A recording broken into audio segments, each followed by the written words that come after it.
बिस्मिल्लाहिर्रहमानिर्रहीम। अस्सलाम वालेकुम दोस्तों, एक नई वीडियो के साथ हाजिर है। चले अपनी वीडियो स्टार्ट करते हैं। जैसा कि मैंने अपनी एक पिछली वीडियो के अंदर आपको बताया था कि जैसे जैसे टाइम गुजरता जाएगा गजा की जंग फैलती जाएगी। ये जंग 7 अक्टूबर को हमास के हमले से स्टार्ट हुई थी और आज 10 नवंबर को, बल्कि आप कह लें कि आज से 2 दिन पहले 8 नवंबर को ये जंग अब यमन तक पहुंच गई है। देखें, इस वक्त इसराइल जिस तरह से बमबारी कर रहा है गजा के ऊपर, और वहां पे वो ये नहीं देख रहा कि कोई हमास वाला है या कोई सिविलियन है, वो हर एक को मारता चला जा रहा है। और गजा के अंदर शहीद होने वालों में सबसे बड़ी तादाद जो है वो बच्चों की है। आए दिन हम इन बच्चों की लाशें देखते हैं और पूरी दुनिया इसके ऊपर सरापा एहतजाज है। अब ये सारी फुटेजेस देखते हुए, इन वीडियोस को देख के, इन तस्वीर को देख के यमन ने ऐलान किया कि वो इसराइल के खिलाफ ऐलान जंग कर रहा है। यमन ने इसराइल के ऊपर 4-5 मिसाइल भी दागे। 4 मिसाइल रेड सी के अंदर अमेरिकन नेवी के एक डिस्ट्रॉयर ने तबाह कर दिए थे और एक मिसाइल के बारे में बताया जाता है कि उसको पैट्रियट सिस्टम ने हवा के अंदर तबाह कर दिया था। अब ये अमेरिका और इसराइल की तरफ से बहुत बड़ी तशवीश की बात थी कि यमन की तरफ से इसराइल के ऊपर हमले किए जाएं, बैलिस्टिक मिसाइल्स फायर किए जाएं, क्रूज मिसाइल्स फायर किए जाएं, यहां तक कि ड्रोन्स जो हैं वो फायर किए जाएं। और इन हमलों को रोकने के लिए अमेरिका की नेवी ऑलरेडी इस जगह पे प्लेस थी और अमेरिकन नेवी ने यमन की तरफ से फायर किए जाने वाले मिसाइलों को इंटरसेप्ट भी किया। लेकिन अब अमेरिका ने ये सारी चीजें देखते हुए अपने रिकॉनेसेंस के लिए ड्रोन्स को यमन के ऊपर जो है वो उड़ाना शुरू कर दिया। यमन की रिकॉनेसेंस के लिए ऑपरेशंस जो है वो स्टार्ट कर दिए। इन ऑपरेशंस के अंदर अमेरिका के MQ-9 रीपर ड्रोन शामिल थे। अब खबर यही है कि यमन की जो अंसारुल्लाह कोलिशन है उसने अमेरिका का एक MQ-9 रीपर ड्रोन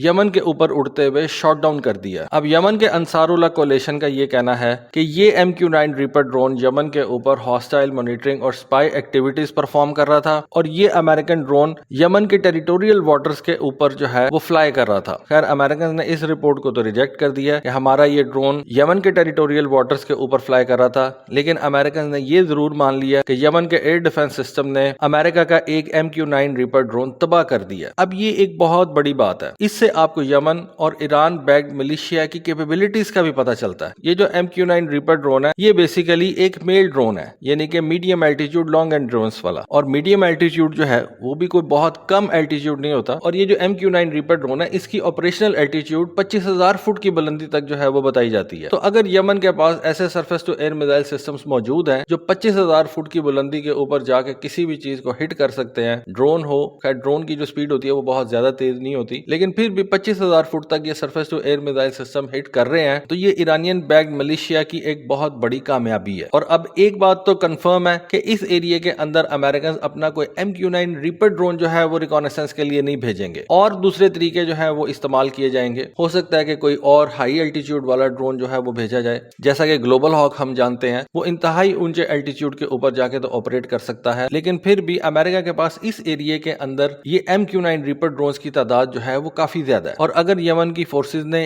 इस MQ-9 रीपर ड्रोन को न्यूट्रलाइज कर दिया तो ये ना सिर्फ उनकी बहुत बड़ी कामयाबी है बल्कि अमेरिकन एसेट के लिए एक बहुत बड़ा धचका है कि अब अमेरिका ये सेम एसेट उस एरिया के अंदर रिकॉनेसेंस के लिए नहीं भेज सकता। अमेरिका को नए एसेट्स जो है वो इस एरिया के अंदर लेके आने पड़ेंगे। अब इस एरिया के अंदर MQ-9 रीपर ड्रोन को अमेरिकन एयरफोर्स भी इस्तेमाल करती है, अमेरिका की मरीन कोर भी इस्तेमाल करती है। इस MQ-9 रीपर ड्रोन को नासा भी यूज करता है, CIA भी यूज करता है। आपको पता है कि जब ईरान के जनरल कासिम सुलेमानी को शहीद किया गया था तो वो बेसिकली एक CIA ऑपरेशन था और CIA इस तरह की असैसिनेशंस के लिए ये MQ-9 रीपर ड्रोन जो है वो यूज करती है। अब ये जो यमन के अंसारुल्लाह कोलिशन फोर्सेज हैं, इनके पास ना सिर्फ ये ड्रोन शॉट डाउन करने की कैपेबिलिटी है बल्कि इनके पास ऐसे सरफेस टू एयर मिसाइल्स भी मौजूद हैं जो कि एक फाइटर जेट को भी शॉट डाउन कर सकते हैं। और हमने देखा, इन्होंने वीडियो रिलीज की थी कि यमनी फोर्सेज ने सऊदी अरेबिया के एक टॉर्नेडो फाइटर जेट को हवा के अंदर सरफेस टू एयर मिसाइल मार के गिरा दिया था और उसकी वीडियो जो है वो इंटरनेट के ऊपर बहुत ज्यादा वायरल हुई थी। अब मुझे अच्छी तरह से याद नहीं, लेकिन मेरा ख्याल है कि एक सऊदी अरेबिया का F-15 फाइटर जेट भी इन यमन की फोर्सेज ने सरफेस टू एयर मिसाइल मार के शॉट डाउन किया था। अपाची हेलीकॉप्टर्स के अलावा मोरक्को और बहरीन के F-16 भी इन यमनियों ने जो है वो गिराए में है। उसके अलावा सुडानीज एयरफोर्स का एक Su-24 फाइटर जेट जो है उन्होंने गिराया हुआ है। अमेरिका और UAE के MQ-1 ड्रोन्स इन ईरानियन बैक्ड मिलिशिया ने शॉट डाउन किए हुए हैं। तो यमन रेबल्स के लिए ये MQ-9 रीपर ड्रोन गिराना कोई बहुत बड़ी बात नहीं है। जिन्होंने फाइटर जेट्स गिरा लिए उनके लिए एक मेल ड्रोन गिराना काफी ज्यादा आसान बात है। उसके अलावा हमने देखा कि अमेरिका के ये रीपर ड्रोन सीरिया के अंदर भी ऑपरेट कर रहे हैं। अमेरिकन रीपर ड्रोन जब सीरिया की एयर स्पेस के अंदर दाखिल होते थे तो वहां पे उनको रशिया के Su-35 जहाजों ने कॉन्फ्रंट किया और एक मुकाम के ऊपर तो ये MQ-9 रीपर ड्रोन जो है उसको रशियंस ने गिरा भी दिया था।